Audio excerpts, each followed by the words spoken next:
第10章借钱。脚尖在山岩之上轻轻一点，萧薰儿宛如一只紫色蝴蝶一般，曼妙的身姿划起诱人弧线，轻灵地跃上了山顶，微偏着头，目光扫向悬崖边的少年。望着少年，薰儿微微一愣，虽然仅仅半天不见，不过他却是觉得现在的萧炎似乎比先前多了点什么。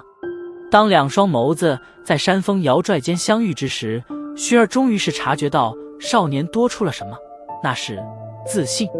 时隔3年，昔日少年身上最闪亮的光环似乎终于再次归来。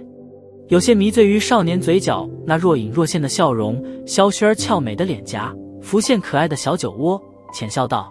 看萧炎哥哥现在的模样，似乎并不需要薰儿来宽慰了。人经历了打击，总得成长不是？